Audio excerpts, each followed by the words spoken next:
So good afternoon and welcome to the South Side of Columbus. My name is Reverend John Edgar. I'm the Executive Director of Community Development for All People. We're a faith-based nonprofit with the mission to improve quality of life for folks who live across the South Side. We operate a number of direct services as well as being the lead nonprofit developer of affordable housing in this community. And I'm pleased to welcome you to this news conference. Now, we're meeting today at an active construction site, as you can see. This was originally the South End Hotel, and it is now being brought back to life as the South End Hotel Apartments. It's an exciting private-public partnership to renovate a 100-year-old hotel and to create 24 micro apartments that will be some of the most affordable and, when we're done, believe it or not, attractive places to live in the entire city of Columbus. Now, this is a joint venture that involves the Kelly Companies, a for-profit developer, and we at Community Development for All People. The city of Columbus has contributed $1.1 million towards the renovation costs, and then the Affordable Housing Trust of Columbus and Franklin County has offered a very attractive low-interest loan at $300,000, and that will complete the financing. Now, we're standing actually in the commercial space that will be home to the South End Cafe. It's a remarkable nonprofit social enterprise that we are launching that will aid in the economic revitalization along the Parsons Avenue corridor. And it's also going to provide job training to people who want to get back into the workforce to help them overcome barriers that they've encountered. And there's an arrangement, after folks have been successful with us, to be considered with priority status for jobs in food service at Nationwide Children's Hospital. So this whole development is a wonderful illustration of the power of private-public partnerships. And I'm grateful to Mayor Ginther and to the members of City Council for their ongoing commitment to affordable housing. The South End Hotel Apartments are just one of many housing developments made possible by the City of Columbus investments that have occurred all across the South Side and so many other Columbus neighborhoods. Here on the South Side, working closely with the City of Columbus, our organization has been part of $100 million of affordable housing development in just the past 10 years. And I want to speak in this sense for the whole community and express our appreciation for what has already been done. There is a renaissance occurring on the South Side of Columbus. But at the same time, I want to emphasize that so many of our residents still yearn for high-quality, affordable places to call home. So many people love being on the South Side, and folks now are concerned that rising property values or a shortage of housing might force them to leave. And so I applaud the mayor and city council for making future investments in housing such a high priority.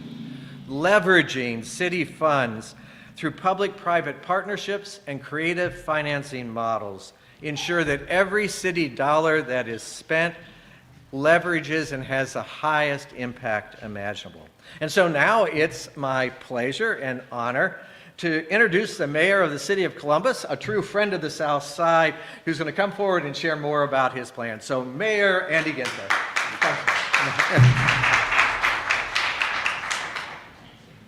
Well, thank you so much, Reverend Edgar, and to all the great team at Community Development for All People, an incredible organization. To the Kelly family, thank you for your continued commitment to mixed-income neighborhoods and safe, affordable housing for all of our neighbors on the South Side and throughout the city. We appreciate your vision and leadership. To Councilmember Shayla Favor, we couldn't be doing this work. Mayor can propose whatever he or she may want, but Council appropriates the funds, and I couldn't ask for a better partner focused on housing issues than Councilmember Favor, and so thrilled to have her with us. Aaron Prosser in the Department of Development. I see Director Stevens out there as well. And Lark Mallory, who is the new President and CEO of the Affordable Housing Trust. So excited about her vision and leadership in her new role, and look forward to so much more we're going to be doing together in the days and years ahead. Few issues are as tangible or as meaningful to the day-to-day lives of our neighbors as housing. Affordable housing is a game changer for individuals and communities alike.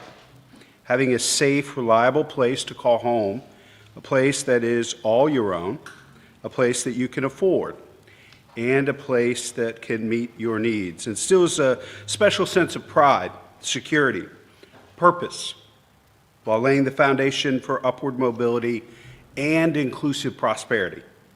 From access to education and employment, to enhanced health, wellness, and overall stability and well-being, affordable housing lifts people up and moves communities forward.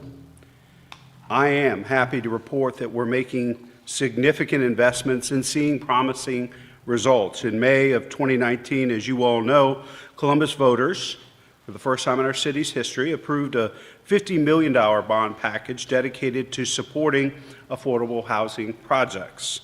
Since that time, we've been working to allocate the funds, which, when fully distributed, are expected to leverage more than $276 million in investments from our partners at the county, state, and private sector to create more than 1,300 new housing units. You've already seen some of the progress we're making. Earlier this year, we visited Jenkins Street Lofts on the south side to unveil new developments and provide previous updates on our efforts. And several other projects are in design and development, under active construction or nearing completion across the city. Plus, we're also evaluating and revising the Community Reinvestment Area residential tax abatement policy to further incentivize the creation of additional units. Aaron Prosser, the city's Assistant Director of Housing Strategies, will tell you more about that in just a moment. But we know that we are fully aligned in our belief that the Columbus success story must include every single resident, particularly those who have been left out or left behind, a central tenet of our equity agenda. We have our work cut out for us. The need is great and growing with each passing day. Certain harsh realities have been made more pressing and apparent as a result of the pandemic. Disparities in access, resource, and opportunities that are unique to specific communities. Disparities that must be thoroughly accounted for and addressed. We are tracking and studying those issues and folding them into our plans.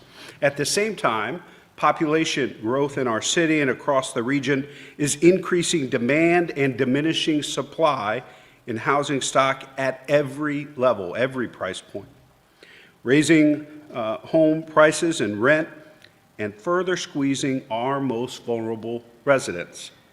Affordable housing is much a regional issue as it is a city issue, and we need all of our neighbors in Central Ohio to step up and do their part. From the public sector, the private sector, the nonprofit community, to our suburban neighbors, to step forward, join with us, and contribute to this effort.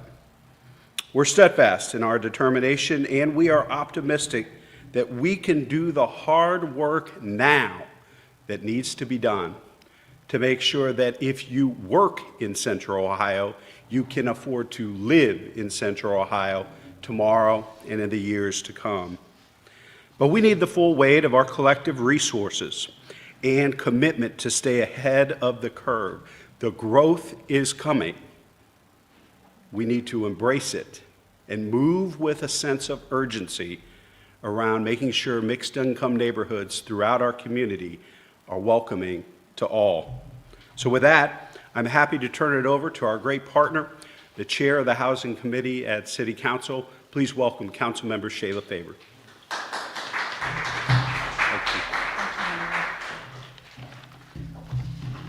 Thank you, Mayor Ginther, and good afternoon to everyone joining us here today. It truly is great to see so many faces in person, not over Zoom, that I haven't seen in such a long time.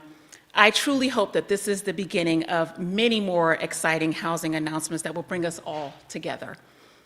Affordable housing is a topic of critical importance in our community, especially as we are learning how to solve these challenges that have been heightened by the pandemic. Housing stability is more important than ever, and our residents in every neighborhood need safe, quality, affordable options to support their families. Despite these challenges, the city and our many housing partners have done significant work over the past several months to keep families stabilized and housing secure through the pandemic. Whether it's been working with developers to find creative ways to build more affordable units, or providing financial support to our nonprofit partners to run tenant-based rental assistance programs. We are making strides in housing, but I know that we have so much more work to do. And that's why I'm excited about today's announcement that lays out a strategic plan for the $50 million voter-approved bond to address affordable housing needs in Columbus. Close to 68% of the affordable housing bond will go towards efforts to support gap financing. And I know that that may seem confusing, as we expected to see much of those dollars going towards actual construction. But the reality is that $50 million is not nearly enough to address our housing crisis, but it is a great start. And the best way to maximize these dollars is through partnership with developers who receive low-income housing tax credit, support from the state of Ohio, and filling in the remaining gap with financial assistance to ensure that we are getting units online as quickly as possible. Recognizing that there will never be a silver bullet that will solve our housing crisis, the city of Columbus must continue to invest and expand the tools that we have in our toolbox. One of the tools is the city's residential incentive policy, otherwise known as the Community Reinvestment Policy, or CRA, which is a tool to incentivize residential development and also encourage neighborhood revitalization and stabilization. The Department of Development is currently undergoing a review of the city's residential CRA policy. The first community meeting will be held on Wednesday, November 3rd, right after Election Day, at 5:30 p.m. at Feddersen Rec Center, located at 3911 Dresden Street. The purpose of the meeting will be to share draft policy updates and recommendations. So if schedule permits, please consider attending or sharing your feedback on the housing policy with the Department of Development or my office. These actions are all important steps to address our affordable housing crisis, but we all know that it's not enough, and we still have so much more work to do. But much of that important work around housing that Mayor Ginther and all of my colleagues at Columbus City Council are committed to is in jeopardy by the threat of Issue 7. Issue 7 is an issue that will be on the ballot on Election Day, which is next Tuesday, November 2nd, that would redirect $87 million from the city's general fund to create 4 separate funds. 2 of those funds would be worth $67 million and would be transferred to an unidentified group with no legislative oversight. If approved, the city would need to cut programs and services funded by the general fund. These cuts would include our first responders, healthcare workers, garbage pickup, and other departments, including the housing department. As a community, it's imperative that we stand as a united front in our efforts to support affordable housing options for our most vulnerable populations, first responders, and our frontline workers, against the murky efforts that seek to siphon money that support our essential city services. While there is still much work to be done in order to provide every Columbus resident with safe, sanitary, and affordable housing, we are creating additional new housing units with the Housing Bond Fund, creating deeper affordability with the CRA amendments, and keeping first responders and frontline workers employed by rejecting Issue 7. Thank you. It is now my honor to introduce the new Assistant Director of Housing Strategies, or otherwise known as the Housing Czar, Aaron Prosser.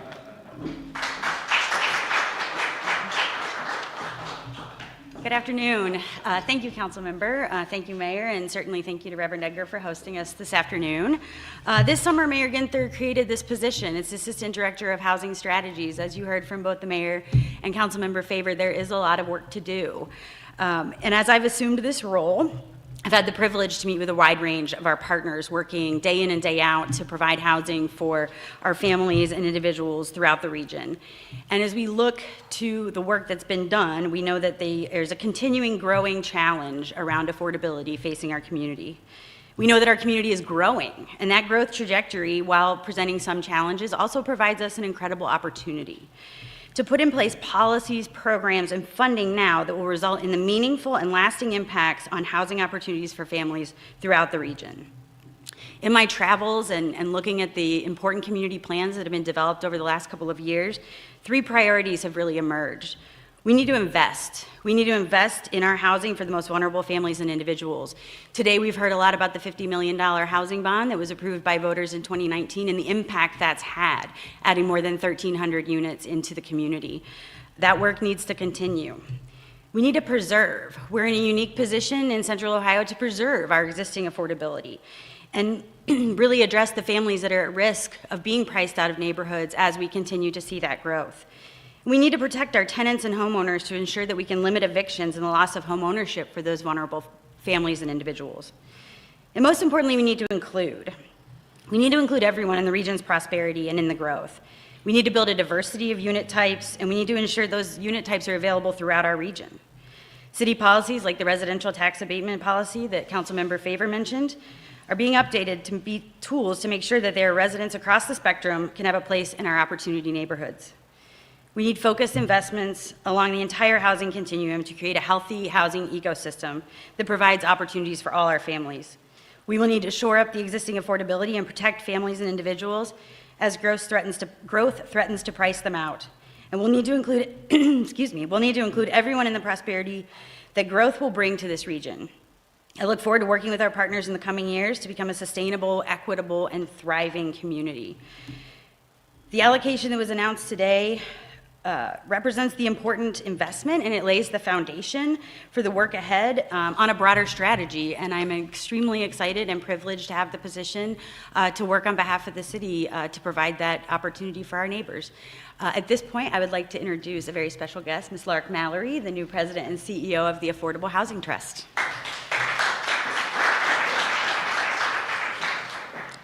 Wow, I'm a special guest.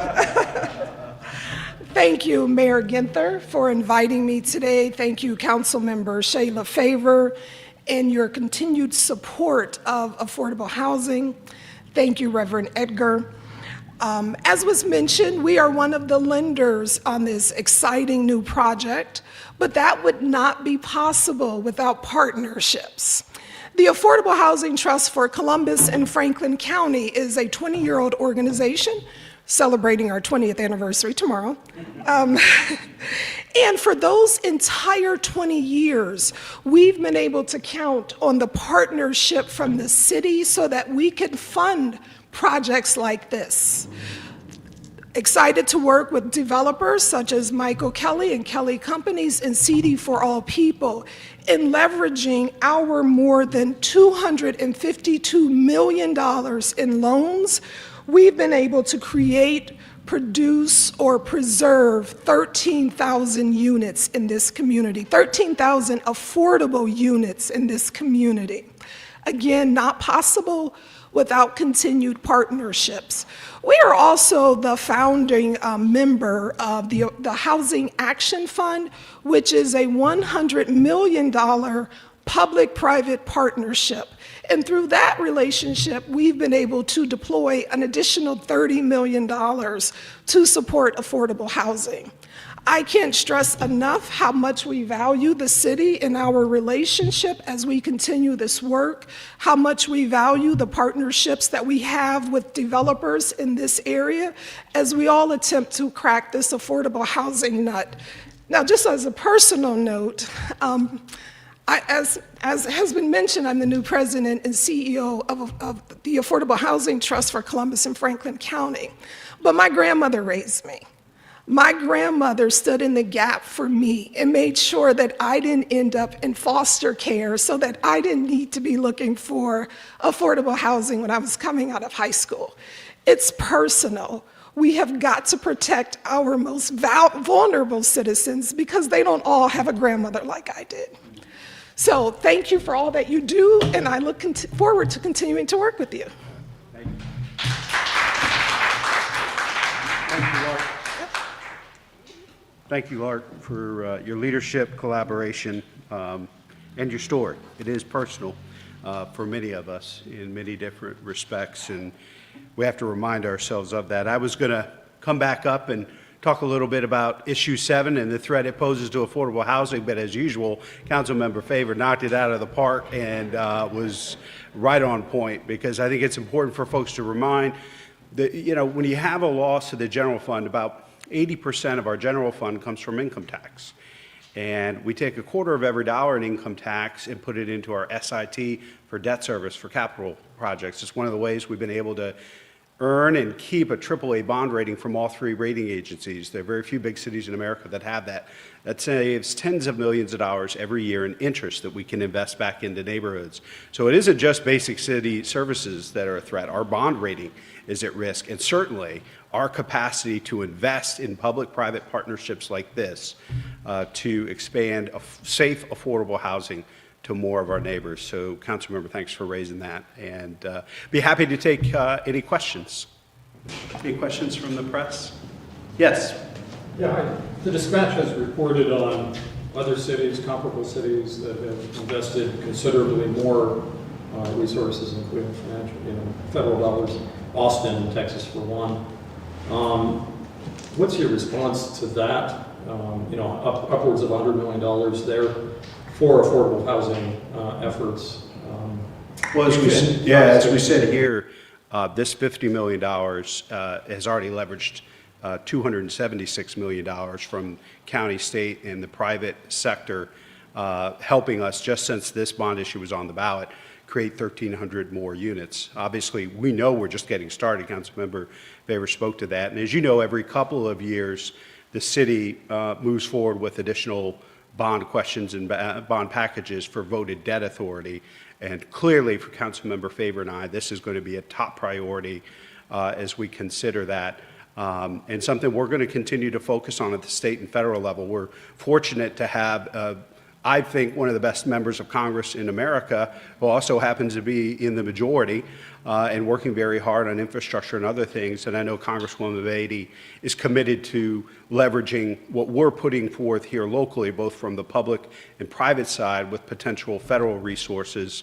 So we're working away on it, and we're making progress, and far more to come. Yes. I'm with Business First. Hi. I don't know if you guys can share yet the changes that you're recommending to the CRE program. Well, I think I'll let Councilmember Favor talk about this, or Aaron. I know one of the things, so for the first time ever, we actually did a study and put a policy in place. Before we did that, it was pretty much deal by deal, based on what made sense for that particular deal, which worked okay, but it really didn't offer predictable guidance to the private sector and on the public side of things, what the public should expect through public-private partnerships. And our whole thing has always been, if you want to partner with the city, if you want incentives, resources, cash, potentially land, you need to help us with our public policy goals. And clearly, mixed income neighborhoods and affordable housing is a top priority for this administration and for this council. And so we're going to continue to promote that and encourage folks that are interested in incentives or P3s, infrastructure, things like that. We need mixed income neighborhoods and affordable housing to be part of those plans and development for the city to participate. So I think you're going to see us talk more about that and see how we could potentially change the CRA policy to further those public policy goals. Councilmember, any additional comments? Thank you for the question. We really, and I really have to give a shout out to Director Stevens and his leadership in this capacity, are being driven by the data. And the department really took its time to work with an organization that this is what they do. They really dig deep into the data to let us know if what we had on the books was really working to the best of its ability, and how, if we're going to make changes, what those changes should and could look like in order to ensure the stability of the housing market in general. Obviously, there's a big pickle that's been thrown in there, and that's the COVID-19 pandemic. And that's definitely raised the cost of construction overall. And so a lot of those factors are coming into play. But there's also the realized experience of residents who are struggling every single day to find safe and affordable housing. So that's being taken into consideration. Once again, I invite residents to attend several of the community hearings that will be scheduled. I will also host a public hearing at City Council and are welcoming residents' feedback. Thank you. Aaron, any additional comments? I think you got that. Any other questions from the press? Thanks, everybody. Good to be with you. Thanks for being here. Thanks.